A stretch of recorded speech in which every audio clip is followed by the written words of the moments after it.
Nze ndi mwana wa Haji Abdul Nsereko. Nsereko nze senga wange, senga mwanyina wa Haji Abdul Nsereko abeera mama wange. N'olwekyo nze ndi mwana ndi mama wa Honorable Nsereko Muhammad. Era mutwalanga mwana wange. Naye ffenna tufiiriddwa nnyo, ffe nga bannabyabufuzi b'omu Kampala district. Tumanyi nti tewali abadde asobola kwesimbawo nga tagenzeewo Abdul Nsereko.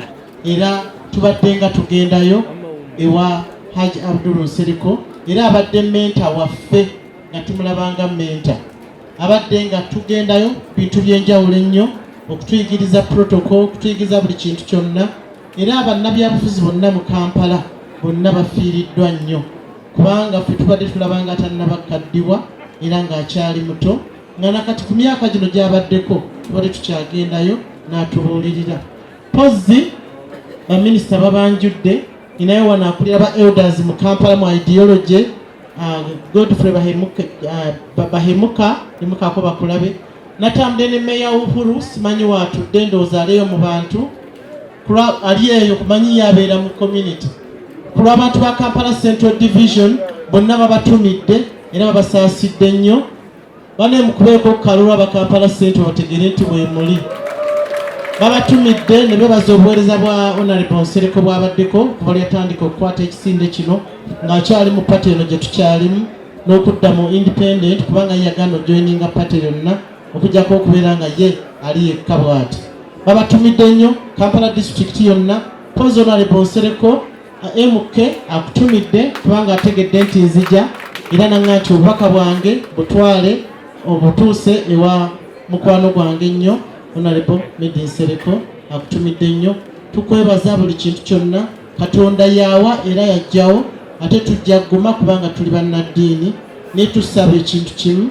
Pozi kojja wange Meya yagambye nti babadde balina omukungubagira n'ekyo saakifunyeko nze mu ofiisi yange ekyogenda ku district okumukungubagira ate sisobola kigaana nga kibaddewo. Nenze nsuubira nti ku lw'eddiini wayinza okuba nga basheeki ba advises nti temumutwala kuba omusiraamu tebamuzunza nnyo ng'abale babazunza dda wano dda wali. Nange nnyinza okufiira nengana okuntwala mu palamenti okunkongobagira kubanga tekirina nnyo makulu kuffe ng'abasiraamu. Era nze nsuubira nti yensonga lwaki teyagenze ng'omusajja abadde munaddiini ennyo okugenda naye nga tukwabadde kugaana naye nga tubeebaza nnyo y'omu alina kyakoze ku kuziika kuno. Pozi nange amabugo gange nagakwasiza dda mutabani wange Honorable Nsereko era nga mmanyi nti waliwo ebijja okuba nga byetaagisa nga nze so nga si ministry. Pozi katono nnyo obudde abantu bonna boogera ku by'obukulembeze tubadde nga tuli mu kusayininga agreement gye tugenda okukola nayo okugatta Kampala ku mukono wa Kiso n'Empigi nga tukola enguudo oba mu by'enkulaakulana mu butale na buli kimu. N'olwekyo ba Honorable Beere bwe mutulaba nga tuzze tubadde ne bammeeya bammwe tubadde ne ba town clerks nga tuteekako omukono ku ndagaano eyo olwaleero nga kyetuvuddemu ne tujja okutuukiriza ekya Greater Kampala Metropolitan. Tujja kuba tetuzze kubamenyawo wabula tujja kuba tuzze okutuukiriza ekyo ekyayisibwa cabinet ekyayitibwa parliament okulaba nti ssente bwe tugattenga enguuto zonna enkulaakulana eri e Kampala esobola okusemberako ne Metropolitan wano nga mukono we tuli kati. So yensonga ejjo tuleeta wano tubanyonyole tubeere nga tutandika era ojja kutandika mu June.